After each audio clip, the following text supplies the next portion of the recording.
Good evening, good morning, and good night. Welcome to Inappropriate Radio. It's your host, Shauna. Let's get into it. So, I'm currently having difficulties opening the camera. I'm getting a little irritated. I'm so sorry. Hi, guys. How are you doing today? I'm just going to go ahead and jump right into this. I'm sorry for that negative energy. I just wanted to record for YouTube and for the podcast at the same time because I'm using two different devices. And I'm just trying to burn a little bit of seconds, minute or two, so the camera could catch up so I don't have to re-record. But in the meantime, I did want to discuss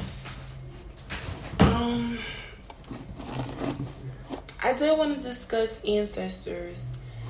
We went over ancestors on the podcast, and we went. I'm sorry because I am. Just give me one moment.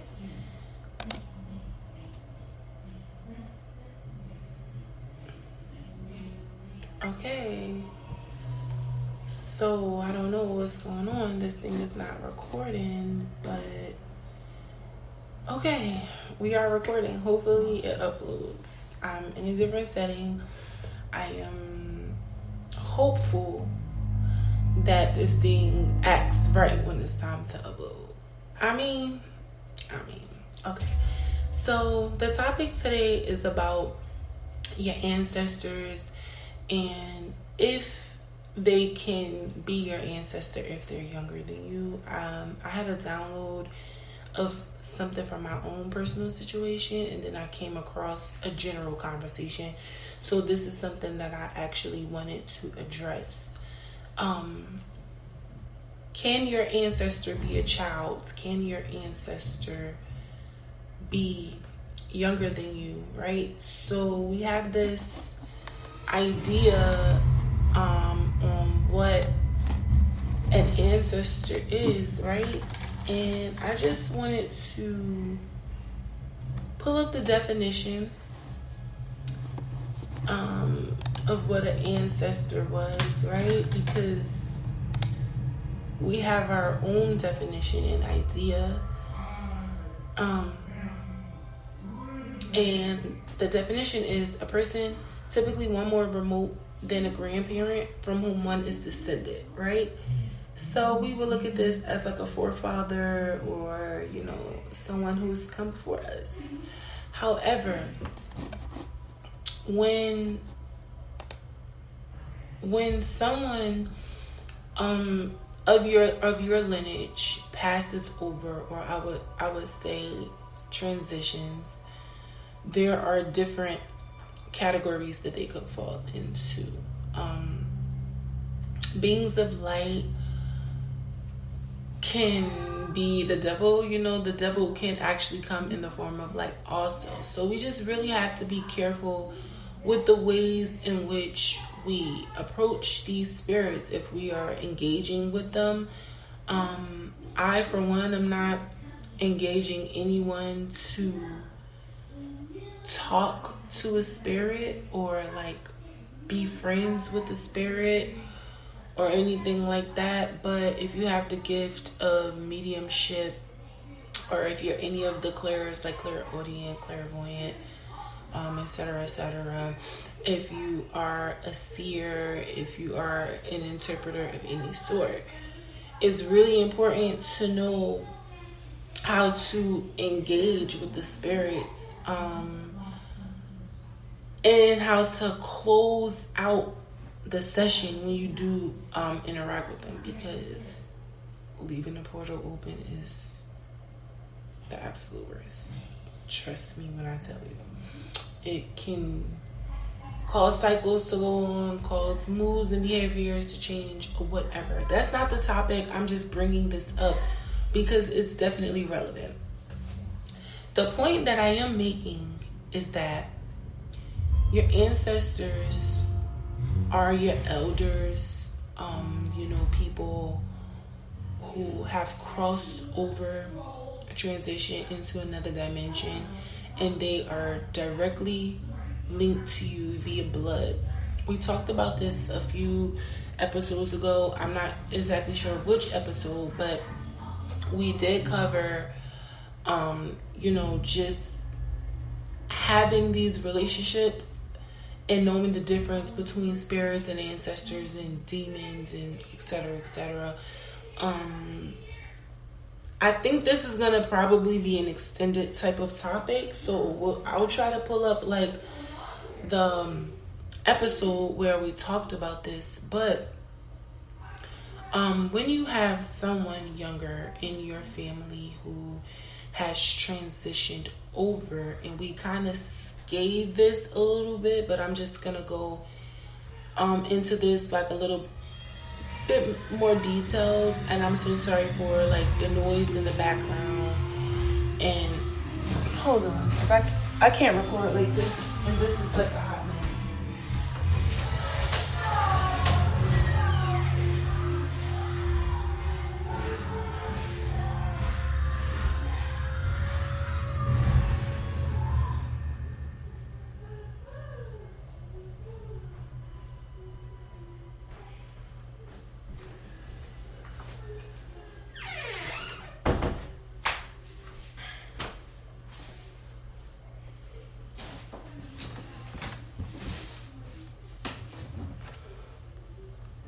I do apologize for that. This video might not even get posted on YouTube because I had to get up and I am not properly dressed and I'm recording. But the point that I am getting at is that when you have a younger person who is connected to you via the blood, we can have guides and angels and helpers that are helping us in the spirit world that are not related to us, and that's not what I'm talking about. What I'm talking about right now is how to properly categorize younger spirits that are connected to us via the blood that have transitioned over into the next dimension, and how do we engage. First of all, it's important to know if this is a reincarnated soul. From what I've been taught, some souls, well, right now, this time frame that we're in, no new souls are being created. That's what I was told. But I beg to differ. The first one is because when you have bloodlines that have never been mixed and matched, and when purposes or destinies have to be fulfilled as a result of these bloodlines merging, that may very well be a new soul. Now, the reincarnation thing is a whole nother topic, and I'm going to give a small disclaimer. I was making purple cabbage, so if I do upload this and my nails look weird, it's because I made red cabbage, purple cabbage, whatever, okay? But the overall gist of the topic is just pretty much knowing how to properly navigate spirits that are younger than you, that have transitioned over, and how to know if they're trying to communicate with you, and if they are, how to properly communicate with them. Because what's happening is, a lot of the time, if you don't have the gift of mediumship or seership, or like if you're not one of the clairs, or like a dreamer, whatever, if you don't have spiritual gifts that don't entail dead people, you won't know what I'm talking about, and this won't make sense at all.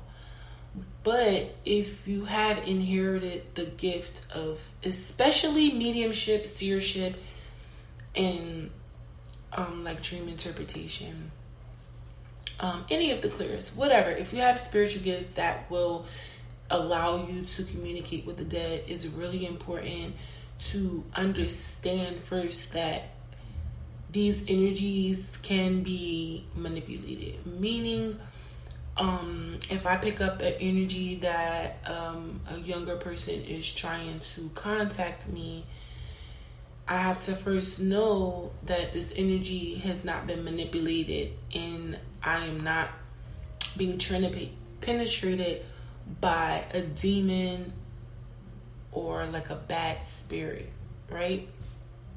That's number one. Number two, if a spirit chose to communicate with you, if you have this gift or not,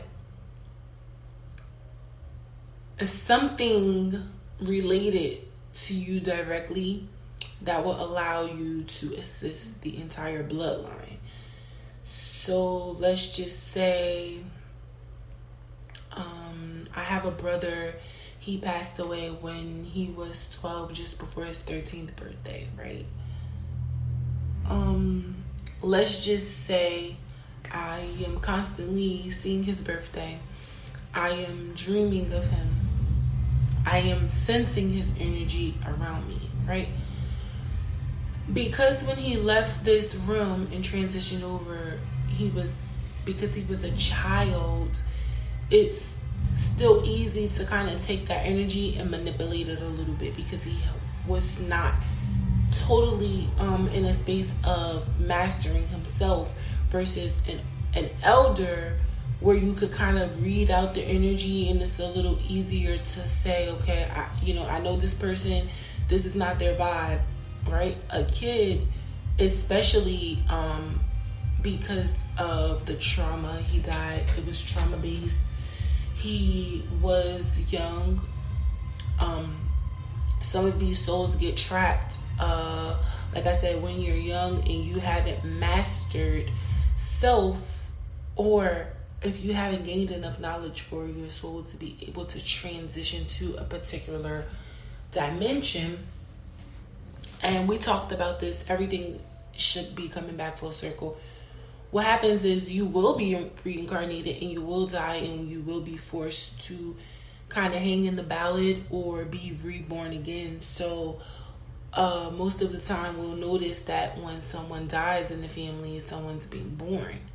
And it could be that same soul coming back as a different gender, from a different parent, from everything. But the point that I'm making is this bloodline has fractures, right, due to this soul departing prematurely. I mean, of course, it's all divine timing and it's the plan of the Most High. However, a lot of things can go awry when we don't do what it is that we should. Remember the higher and the lower callings and roles that we take. So most of us have a pretty good idea on how to communicate with children, but when they've passed over, it can be hard if they're communicating with you and you don't know what it is that they're saying, why, and what it is that they, need you to do. Like, why are they choosing you to convey this message? So that's really important. The main issue that a lot of people have is just simply not even knowing like what this means overall, right? So before we depart, I just want to remind you guys that a lot of children have been dying, and we are in this time frame where a lot of parents have been burying their children. So when you think of that in itself, think about the quality of life for the child that left. Were they a problem child?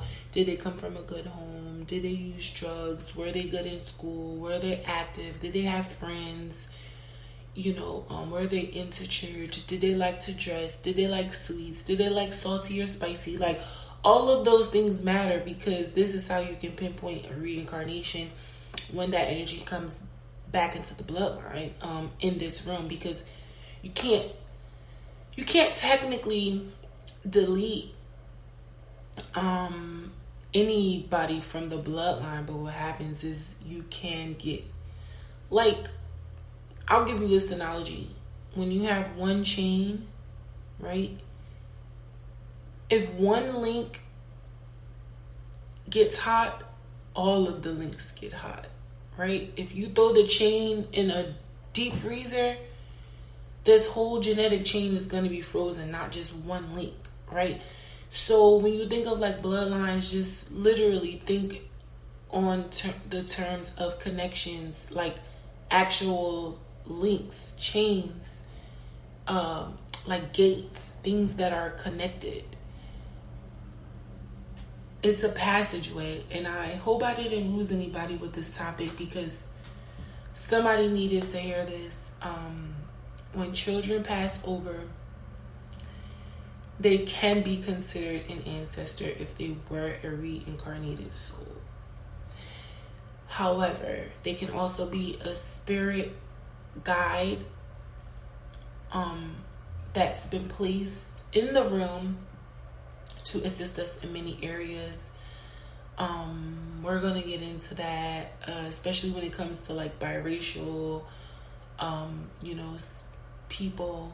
I'm going to say biracial bloodlines. I don't want to say biracial spirits because that sounds crazy.